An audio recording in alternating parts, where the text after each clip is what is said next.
তো আজকে আমি আপনাদের কাছে যে বিষয়টি শেয়ার করব সেটা হচ্ছে যে রামকৃষ্ণ মিশন থেকে ডক্টর ইউনূসকে অর্থাৎ প্রধান উপদেষ্টাকে চিঠি দেওয়া হয়েছে চিন্ময় কৃষ্ণের মুক্তি চেয়ে। সেই চিঠিতে কি লেখা হয়েছে সেই বিষয়টি আজকে আমি আপনাদের সাথে শেয়ার করব। ভিডিওটি সম্পূর্ণ দেখুন।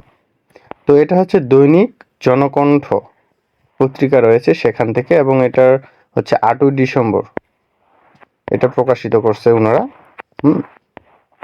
তো রাষ্ট্রদ্রোহী মামলায় গ্রেপ্তার সম্মিলিত সনাতনী জাগরণ জোটের মুখপাত্র চিন্ময় কৃষ্ণ দাসের কারামুক্তির দাবি জানিয়ে প্রধান উপদেষ্টা ডক্টর মোহাম্মদ ইউনূসকে চিঠি দিয়েছেন ঢাকার রামকৃষ্ণ মিশন ও মঠ।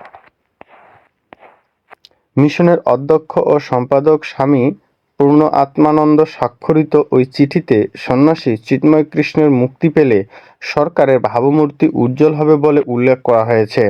আজ রবিবার গণমাধ্যম এ তথ্য জানায় রামকৃষ্ণ মিশন ও মঠ, অর্থাৎ গতকালকে।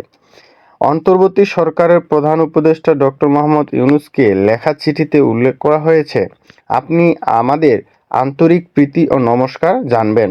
সম্প্রতি দেশের সার্বিক পরিস্থিতি বিবেচনায় শ্রী চিন্ময় কৃষ্ণ দাস ব্রহ্মচারীকে কারামুক্তি প্রদান করলে আপনার সরকারের ভাবমূর্তি উজ্জ্বল হবে বলে আমরা মনে করি। আশা করি এই বিষয়ে আপনি প্রয়োজনীয় ব্যবস্থা গ্রহণ করে আমাদের আশ্বস্ত করবেন। চিঠিতে এই বিষয়গুলি লেখা হয়েছে। তো যাই হোক, ধন্যবাদ রামকৃষ্ণ মিশন ও মঠকে। আসলে চিন্ময় কৃষ্ণ দাসের মুক্তির দাবি চেয়ে যে প্রধান উপদেষ্টাকে চিঠি দিয়েছে, এটা খুবই ভালো একটা কাজ করেছে ওনারা। তো যাই হোক, এই ছিল সেই চিঠির মধ্যে লেখা বক্তব্য। আপনাদের কি মনে হচ্ছে চিন্ময় কৃষ্ণ দাসকে মুক্তি দেওয়া উচিত কিনা? অবশ্যই কমেন্টে জানাবেন।